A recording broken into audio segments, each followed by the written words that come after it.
దేవుని సంగమా, దేవుని పిల్లలారా, అంత ఆపద సమయంలో మరణాపదలు వచ్చినాయి. ఇక అన్నయ్య చంపేస్తాడని భయపడిపోయాడు. ఆ సమయంలో యుబోకురేవులో ఒంటరిగా మిగిలిపోయి రాత్రంతా గడిపాడు. ఇందాక యావేల గ్రంథంలో ఏమంటున్నాడు? మీరందరూ రాత్రంతా గడపండి, దేవుని సేవకులారా, యాజకులారా, గోనెబట్టు కట్టుకొని రాత్రంతా దేవుని దగ్గర గడపండి, యెహోవాను బ్రతిమాలుకొనుటకై ఉపవాస దినం చాటించండి. ఈ సమస్త పెద్దలను కదా, జనులందరినీ మందిరంలో కూర్చి ఉపవాసం ఉండి యెహోవాను బ్రతిమాలుకొనుటకై అంటున్నాడు దేవుడు. కాబట్టి యెహోవాను బ్రతిమాలుకోమన్నాడు. అప్పుడు ఆయన తప్పిస్తాడని మాట్లాడినట్లుగా యోవేలు గ్రంథంలో మనం చూసినట్లుగా, భక్తుడైనటువంటి యాకోబు గారికి కూడా ఈ సమస్యను ఎదురైనప్పుడు కదా ఏం చేశాడు? ఒంటరిగా మిగిలాడు, ఉపవాసం ఉన్నాడు, రాత్రంతా ప్రార్థన చేస్తూ ఉన్నాడు, దేవునిని బ్రతిమాలుకుంటూ ఉన్నాడంట. ఎలా ఏం చేశాడు? 12 హోషేయ గ్రంథం 12వ అధ్యాయం 4వ వచనం, అతడు దూతతో పోరాడి జయమొందెను, అతడు కన్నీరు విడిచి అతన్ని బతిమాలుకొని ఏం చేశాడు? బ్రతిమాలుకుంటున్నాడు. దేవునికి మహిమ కలుగును గాక.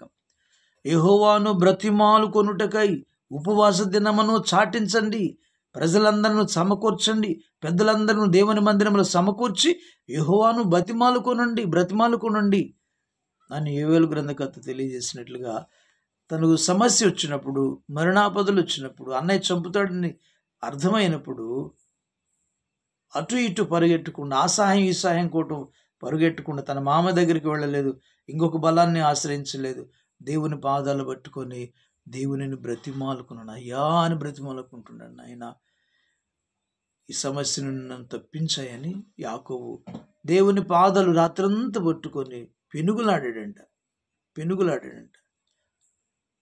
బ్రతిమాలుకున్నాడు, అయ్యా నన్ను కాపాడు, నన్ను ఆశీర్వదించు, మా అన్నయ్య చేతిలోంచి నన్ను విడిపించమని బ్రతిమాలుకొని నన్ను ఆశీర్వదించమని దేవుని రాత్రంతా పెనుగులాడాడు. దేవునితో మగసిరి గలవాడే దేవునితో పోరాడను, పెనుగులాడాను అంటున్నాడు లేఖనం.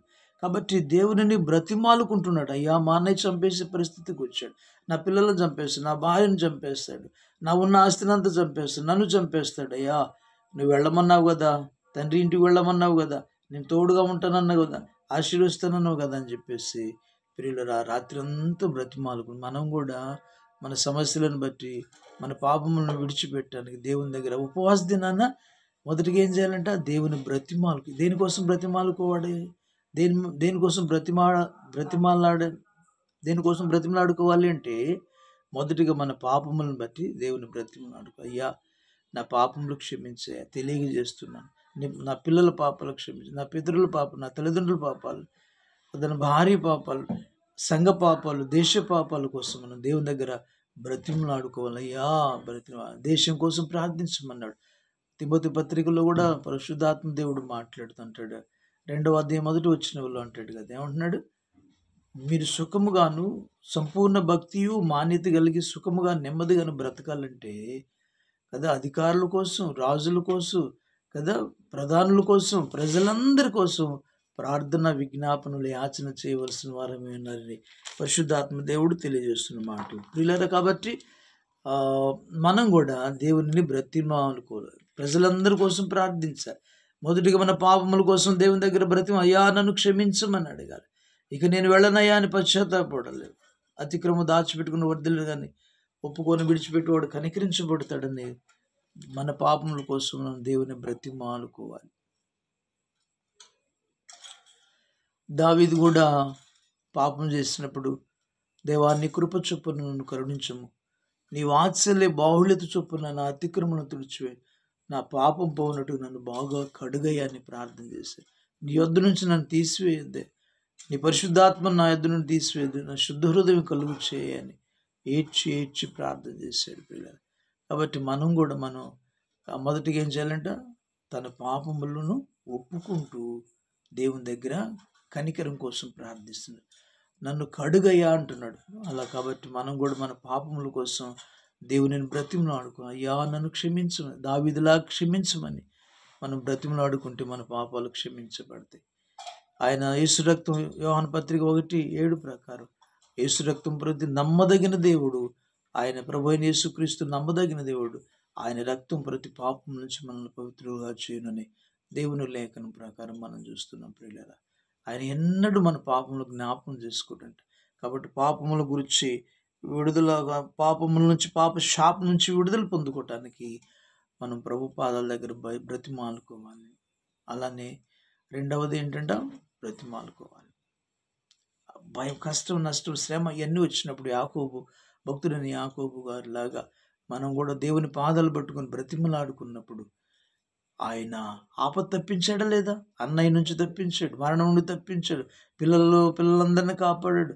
మరలా తర్వాత తన జీవితం మార్చబడింది, ఇశ్రాయేలుగా మార్పు చెందాడు. మరలా ప్రియులారా గమనించండి, ఆశీర్వాదాలు పొందుకున్నాడు. కాబట్టి దేవుని బ్రతిమలాడుకుంటే ఆయన కరుణా వాత్సల్యములు గలవాడు కాబట్టి, అత్యంత కృపా కనికరము గలవాడు, శాంతమూర్తి కాబట్టి తాను చేయని ఉద్దేశించిన కీడును చేయక మాని ఆపద నుంచి తప్పించి మనకు ఆశీర్వాదం ఇస్తాడు.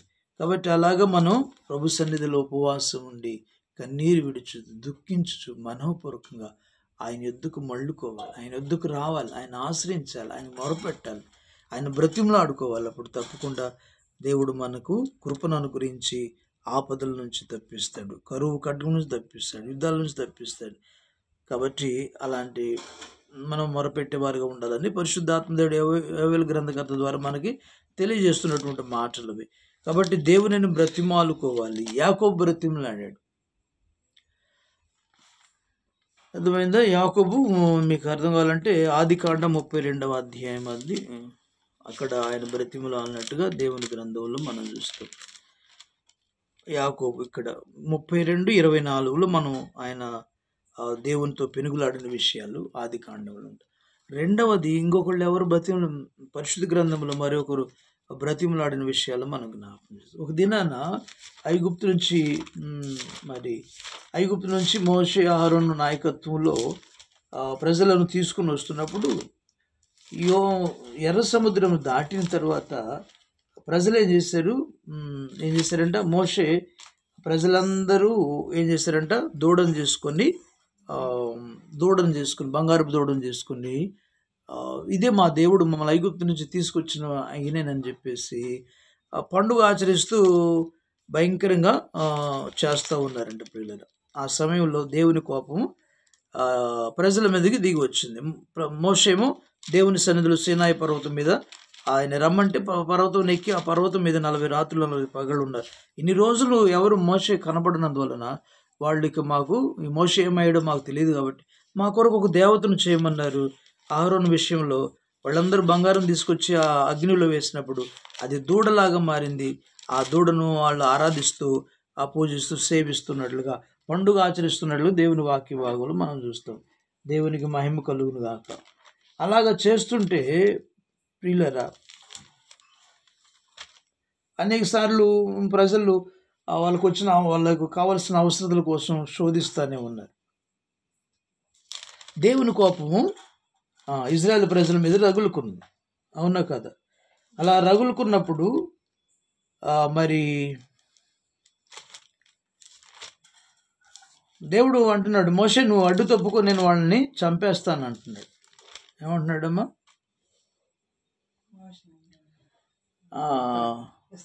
అలాగా దూడం చేసుకు 32వ నిర్గమాకాండం 32వ అధ్యాయంలో ఈ విషయాలన్నీ ఉంటాయి. ఒకసారి చూద్దాం. మనం గమనించినట్లయితే 18, 19 వచనాలు, 15 వచనం, 32:15 చదువుతాను. మోషే శాసనములు గల 2 పలకలు చేత పట్టుకొని కొండ దిగి వచ్చెను.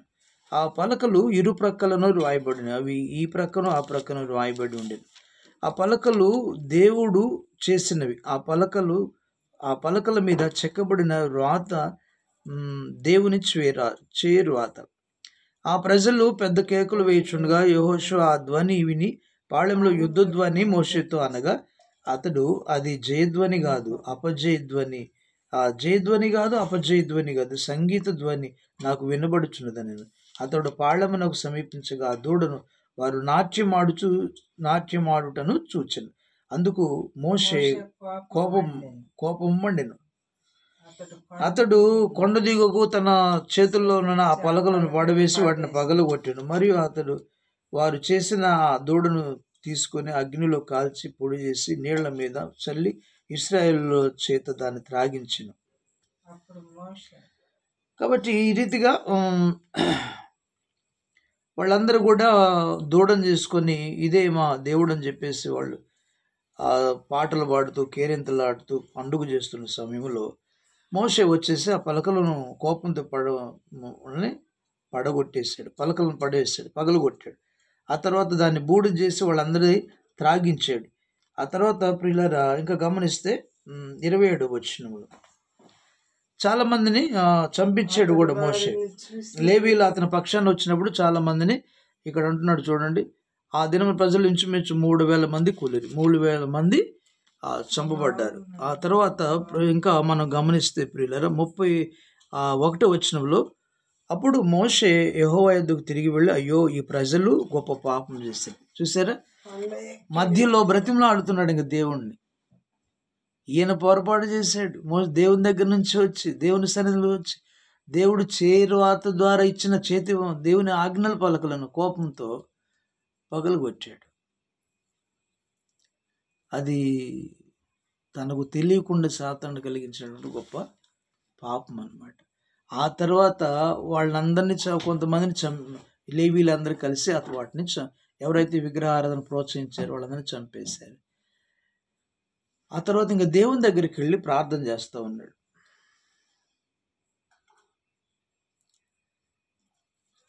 చూద్దాం. ఏలైనగా మోషే వారిని చూచి, నేడు మీ యెహోవా మిమ్మును ఆశీర్వదించినట్లు మీలో ప్రతి వాడును తన కుమారుని మీద పడియే గాని తన సహోదరుని మీద పడియే గాని యెహోవాకు మిమ్మును మీరే ప్రతిష్ఠ చేసుకొనుడని నేను. మరునాడు మోషే ప్రజలతో, మీరు గొప్ప పాపం చేశారు కనుక యెహోవా యొద్దకు కొండ ఎక్కి వెళ్ళెదను, ఒకవేళ మీ పాపమునకు ప్రాయశ్చిత్తము కలుగునేమో నేను. అప్పుడు మోషే యెహోవా యొద్దకు తిరిగి వెళ్ళి, అయ్యో ఈ ప్రజలు గొప్ప పాపం చేసిరు, వారు బంగారు దేవతను తమ కొరకు చేసుకుని, అయ్యో నీవు వారి పాపమును ఒకవేళ పరిహరించితివా, లేని ఎడల నీవు రాసిన నీ గ్రంథముల నుండి నా పేరు తుడిచివేయమని బ్రతిమాలు కొనుచున్నాను నేను. అందుకే యెహోవా, ఎవడు నా ఎదురు పాపం చేయను వాడిని నా జీవగ్రంథం తుడిచివేయదును.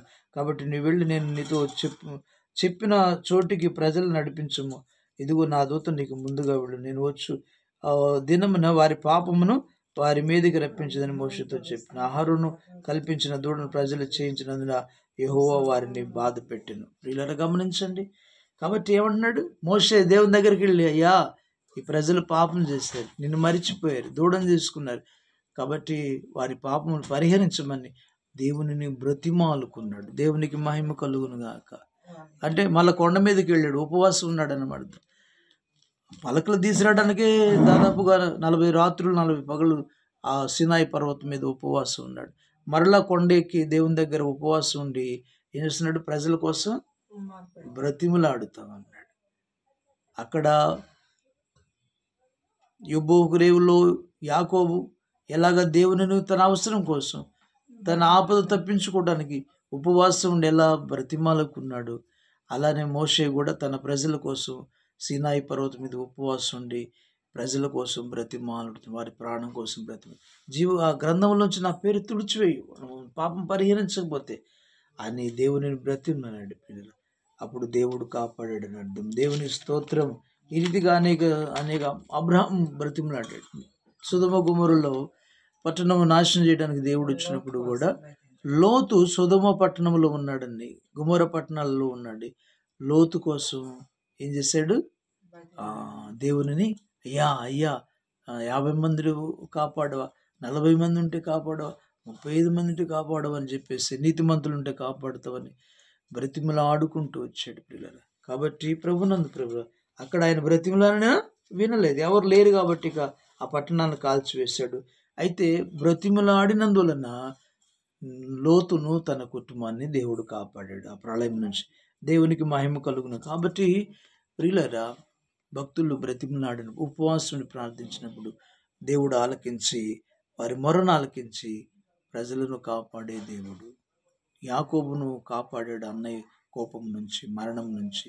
తన పిల్లలను కాపాడుకున్నాడు, తన జీవితాన్ని మార్చుకున్నాడు, పేరు మార్చబడింది, నడక మార్చబడింది, ఆశీర్వాదాలు అందాయి, మరణం తప్పించుకున్నాడు ఉపవాసం ఉండి దేవునిని బ్రతిమాలుకున్నప్పుడు. కాబట్టి ఉపవాసం అంటే మొట్టమొదటి మనం చేయాల్సింది దేవునిని బ్రతిమాలుకొనుట అని అర్థం. బ్రతిమాలుకోవాలి. ఆ రోజు పాపాలు క్షమించమని బ్రతిమలాడాలి, ఆపదలు తప్పించమని బ్రతిమలాడుకోవాలి, నీ కృపను నాకు దయచేయమని బ్రతిమలాడుకోవాలి. అలా బ్రతిమలాడుకున్నప్పుడు తప్పకుండా ఆయన ఆలకించి ఆమెనంటాడు, విడిచి ఆ సమస్యల నుంచి మనల్ని విడిపిస్తాడు. దేవునికి మహిమ కలుగును గాక. కాబట్టి ప్రభునందు ప్రియమైనలారా, కాబట్టి ఉపవాస దినము చాలా విలువైనదని ప్రతిష్ఠించమని, వ్రత దినము చాటించమని యోవేలు తన పిల్లలకు తెలియజేస్తున్నటువంటి మాట. క్షేమాన్ని, ఆశీర్వాదాన్ని ఇచ్చేటువంటి స్థితిని మాట్లాడుతున్నాం. ఇంకొక విషయాన్ని మనం ధ్యానించుకొని ముగించుకుందాం. ఒక్క విషయాన్ని ధ్యానించుకుందాం. మరి గమనించండి, యోవేలు గ్రంథంలో ఇంకా వాళ్ళకు వచ్చినటువంటి కష్టం ఏంటంటే నదులు ఎండిపోయినాయి అంట. ఏమి ఎండిపోయినాయమ్మా? నదులు ఎండిపోయినాయి. నదులు ఎండిపోవటమే కాకుండా మేత స్థలాలు కాల్చబడ్డాయంట.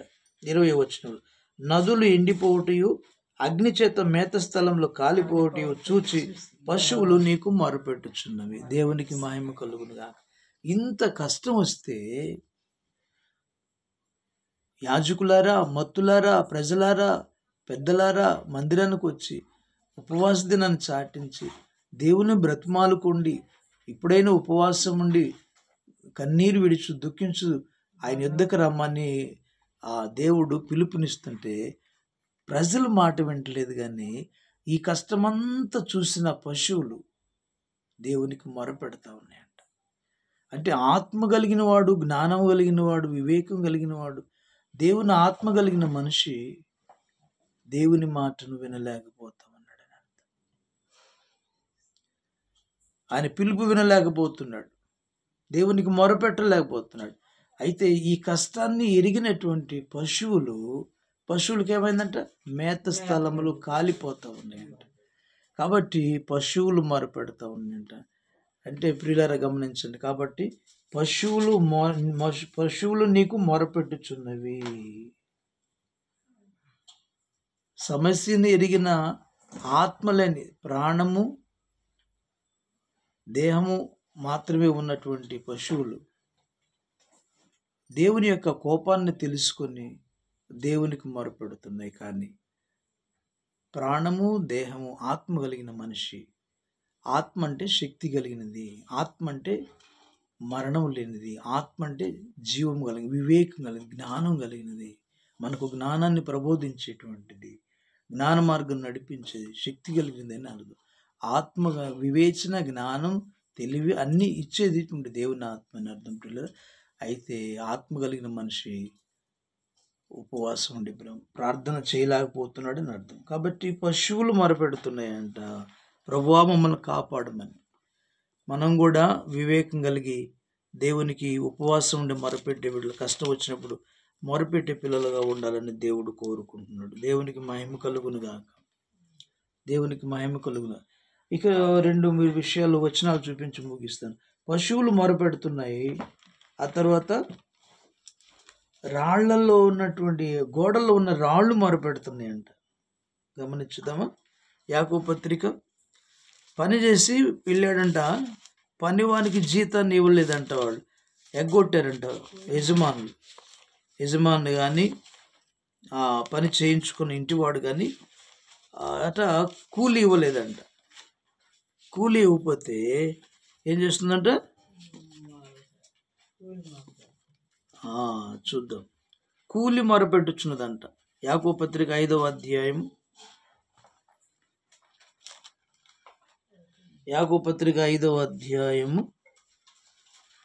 ఎవరెవరు మొరపెడుతున్నారు, ఏ విషయాలు మొరపెడుతున్నారో కొన్ని విషయాలు ధ్యానించుకుందాం. 5వ అధ్యాయము 4వ వచనం.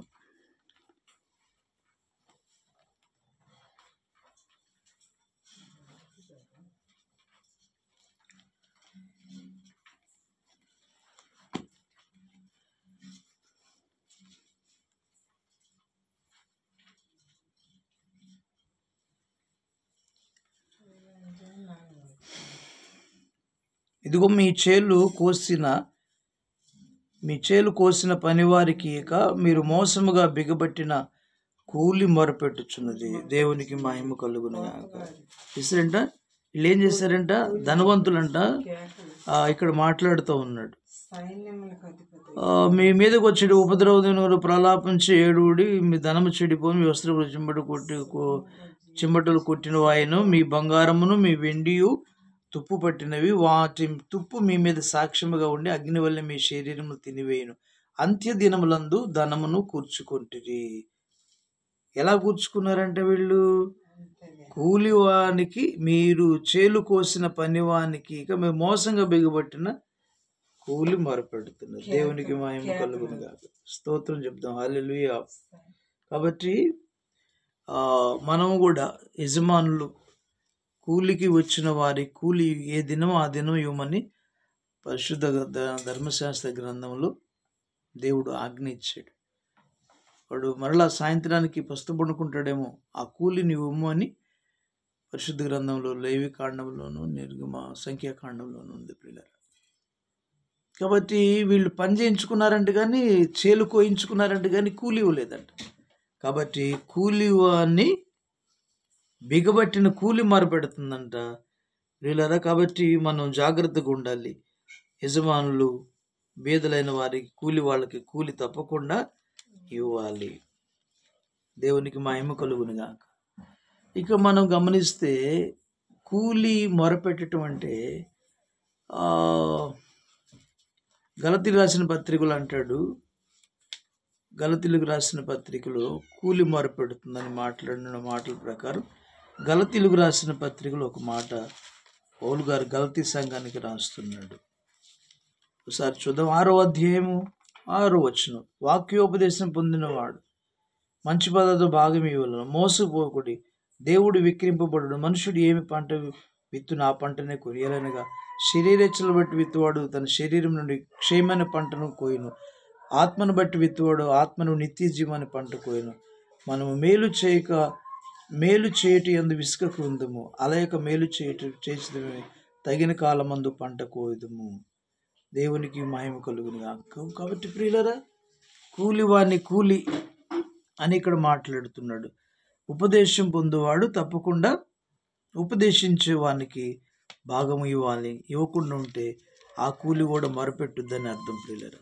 కాబట్టి దైవ సేవకులను అంటున్నాడు పరిశుద్ధాత్మ దేవుడు. ఇక్కడ ఏమంటున్నాడంటే, గమనించినట్లయితే ప్రియులరా, హెబ్రీయులకు రాసిన పత్రికలో భక్తుడైనటువంటి పౌలు గారు హెబ్రీ సంఘానికి రాస్తున్నటువంటి మాట ఏంటంటే ఒకసారి చూద్దామా. మీ పైన ఉన్నటువంటి నాయకులు 13-17లో మాట్లాడుతున్నాడు. మీ పైన నాయకులుగా ఉన్నవారు లెక్క ఒప్పచెప్పవలసిన వారే మీ ఆత్మలను కాయుచున్నారు. వారు దుఃఖముతో ఆ పని చేసిన ఎడల మీకు నిష్ప్రయోజనం కనుక దుఃఖముతో కాక ఆనందం చేయనట్లు వారి మాట విని వారికి లోబడి ఉండు. కాబట్టి ప్రియులరా, కాబట్టి పైన ఆత్మలకు లెక్కప్ప చెప్పవలసిన వాడై ఉన్నాడు. కాబట్టి వారు దుఃఖముతో పనిచేస్తే మీకు ఫలితం లేదు.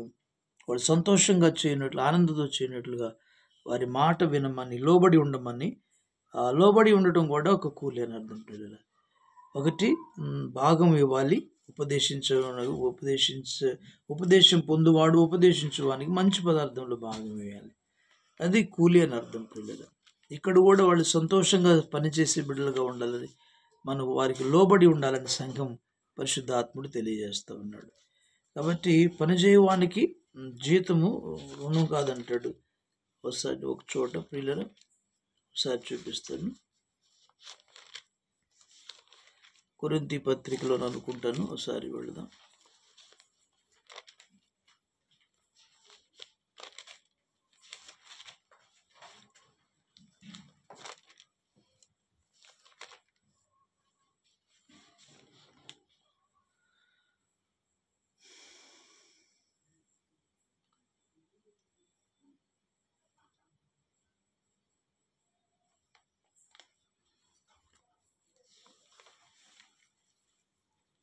సువార్త ప్రకటించువారు సువార్త వలన జీవనం పొందవలనటువంటిది లేఖనం సెలవిస్తుంది ప్రియులారా.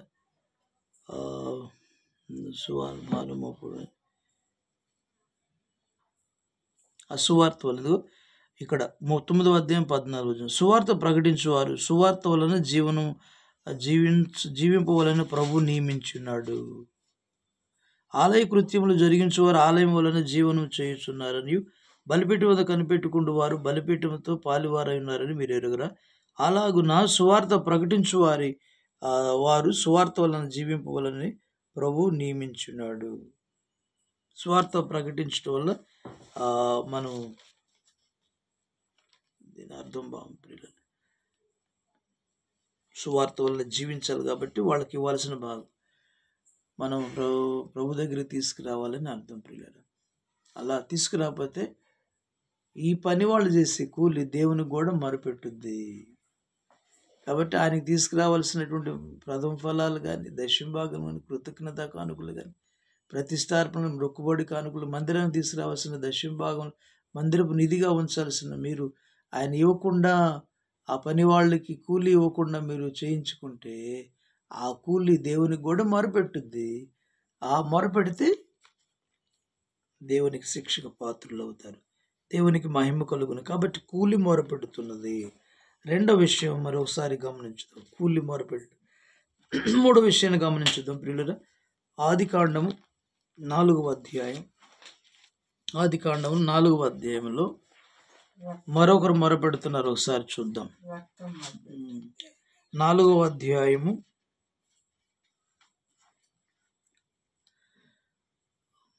9-10 వచనాలు. యెహోవా నీ తమ్ముడైన హేబేలు ఎక్కడ ఉన్నాడని కయ్యూనడగా అతడు నేను ఎరుగును, నా తమ్మునికి నేను కావలివాడనా నేను. అప్పుడైనా నీవు చేసిన పని ఏమిటి? నీ తమ్ముని రక్తము యొక్క స్వరము నేలలో ఉండి నాకు మొరపెట్టుచున్నది. దేవునికి మహిమ కలుగును గాక.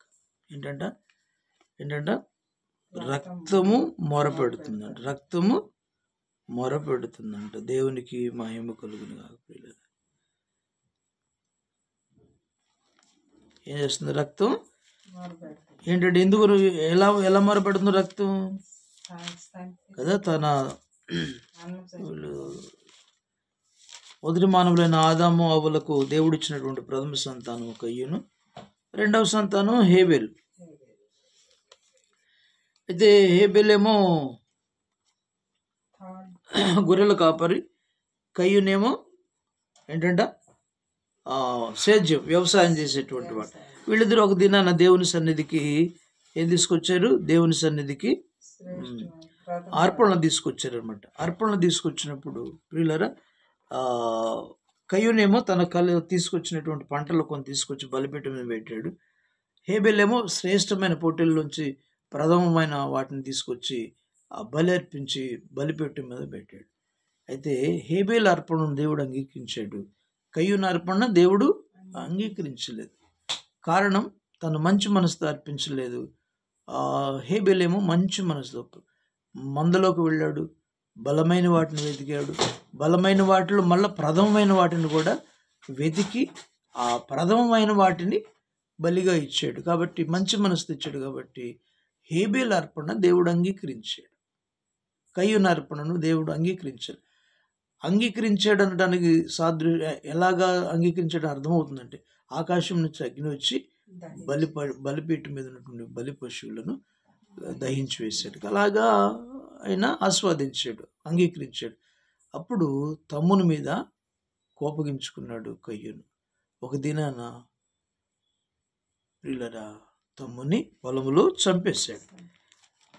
దేవుడు అంగీకరించినందుకు కయ్యూను హేబేలును చంపేశాడు కయ్యూను. అప్పుడు ఆ రక్తం మొర, పొలములో ఉన్న రక్తం మొర దేవునికి మొరపెడుతుంది. రక్తం మొరపెడుతుంది దేవునికి. అయ్యో నా ప్రభువా, అతను క్షమించమని మొరపెడతా ఉంది. కాబట్టి ప్రియమైన వారలారా, రక్తం మొరపెడుతూ ఉంది. అలాగనే ప్రభునందు ప్రియులారా, అందుకే దేవుడు ఏదైనా జంతువును వధించినప్పుడు రక్తాన్ని మీరు తినవద్దు, రక్తాన్ని నేలలో ఒలికించమన్నాడు. బలిపీఠం దగ్గర బలులు అర్పించినప్పుడు ఆ బలిపీఠం చుట్టూరు రక్తాన్ని ప్రోక్షించమన్నాడు. రక్తాన్ని తినవద్దు అన్నాడు. రక్తమే ప్రాణం కాబట్టి ప్రియులారా. అలానే ప్రభునందు ప్రియులారా, ఇక్కడ తమ్ముని యొక్క రక్తం, హేబేలు యొక్క రక్తం దేవునికి మొరపెట్టినట్లుగా ప్రియబిడ్డలారా, న్యాయాధిపతి అంటే నీతిగా బ్రతికిన మనిషి యొక్క రక్తం కూడా దేవునికి మారుపెడతా ఉంటుంది. అన్యాయస్తుడు న్యాయస్తుడు. దేవుని రక్తంతో కడగబడిన మనిషి యొక్క రక్తం, నీతిమంతుని రక్తం కూడా మారుపడదు. బరకయ్య దేవుని ఆలయానికి చక్రానికి మధ్యలో చనిపోయిన బరకయ్య రక్తం కూడా దేవునికి మారుపెడతా ఉందంట. రేపు తీర్పులోనికి వస్తుంది. కాబట్టి పరిశుద్ధుల రక్తం కూడా దేవునికి మారుపెడతా ఉంది. అనేక చంపినటువంటి వాళ్ళ రక్తం కూడా బలిపీఠం కింద ఉండి దేవుని ఆత్మలు మారుపెడతా ఉన్నాయంట. మాకు ఎప్పుడు విమోచన, ఎప్పుడు తీర్పు తీరుస్తావు భూనివాసులకు అన్ని మారుపెడతా ఉన్నాయంట. కాబట్టి ప్రియులరా, కాబట్టి రక్తము మొరపెడతా ఉంది. నీతిమంతుని రక్తం అలాగనే మన ప్రభు అయిన యేసుక్రీస్తు వారి రక్తం కూడా దేవునికి మొరపెడుతుందని అర్థం. ప్రియుల, ఆ పరిశుద్ధుడైన దేవుడు తాన్ని మన కోసం తన ప్రాణాన్ని ఇచ్చి రక్తాన్ని చిందించి ఆ రక్తాన్ని తీసుకొని ఆయన పరిశుద్ధ స్థలంలో ప్రవేశించి గొర్రెపిల్ల యొక్క నిర్దోషమును నిష్కలంకమైనటువంటి ఆ రక్తాన్ని తండ్రి సన్నిధికి తీసుకెళ్ళాడు మన ప్రభు అయిన యేసు. ఆ రక్తం ద్వారా మనకు విమోచన కలిగించడానికి. అలాగా క్రీస్తు రక్తం కూడా మనకు విమోచన, క్షమాపణ ప్రజలందరి కొరకు చిందించబడింది. ప్రజలందరి కొరకు ప్రభు రక్తం కూడా మరి మొరపెడుతున్నట్లు అని అర్థం. ప్రభు అలాగ మనకు విమోచన కలుగు చేసింది ప్రభు యొక్క రక్తం. ప్రభు అయిన క్రీస్తు వారి యొక్క రక్తం మనకు విమోచన. అందుకే యేసు రక్తం 1 యోహాను పత్రిక 1:7 ప్రకారం యేసు రక్తం ప్రతి పాపం నుంచి మనల్ని, ఆయన కుమారుడైన యేసు రక్తం ప్రతి పాపం నుంచి మనం పవిత్రులుగా చేయను అని లేఖనం ద్వారా మనం చూస్తున్నాం. కాబట్టి ప్రియులారా, రక్తం మొరపెడుతుంది. ఇప్పుడు నేను తెలుసుకున్నాం. ఒకటి, పశువులు మొరపెడుతున్నాయి, అయ్యో మాకు మేత లేక పొలాలన్నీ కాలిపోతున్నాయి, మేత స్థలాలు కాలిపోతున్నాయి అయ్యా అని ఆపద నెరిగినటువంటి పశువులు, ఆత్మ లేని పశువులు, నోరు లేని ప్రాణులు, నోరు మాత్రమే మాట్లాడని ప్రాణులు దేవునికి మొరపెడుతున్నాయి, కృపను పొందుకుంటున్నాయి. రెండవది, పిల్లలు కోసినటువంటి పొలము కోస్తే ఇవ్వనటువంటి కూలి మొరపెడుతూ ఉంది. కాబట్టి కూలి కూడా మొరపెట్టుద్ది, జాగ్రత్తగా ఉండాలి. మూడోది, పరిశుద్ధుని రక్తం మొరపెడుతూ ఉంది. నేలలోంచి రక్తం దేవుని దగ్గరికి వెళుతూ ఉంది. కాబట్టి మనం కూడా మన దీనులను చంపకూడదని, రక్తాన్ని ఒలికించకూడదని, పశువుల రక్తాన్ని తినకూడదని దేవుడు మనకు తెలియజేస్తూ ఉన్నాడు.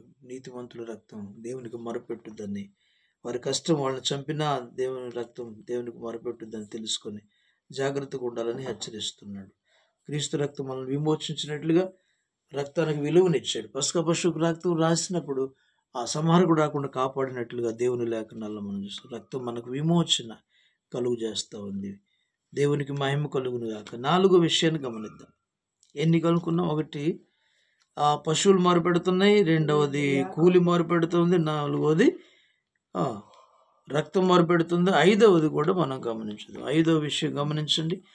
5వ విషయం, ఆదికాండం. పిల్లోడు మొరపెడుతున్నాడంట. పిల్లవాడిని ఏడుపు దేవునికి సన్నిధికి మొరగా వెళుతుందంట. ఎవరు?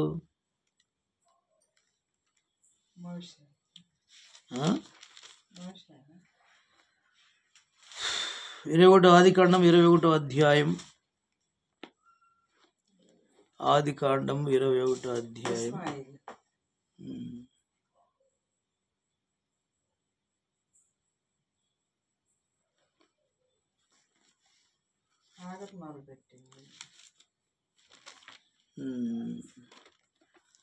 గమనించండి, ఇక్కడ మనం గమనిస్తే 21 అధ్యాయంలో 16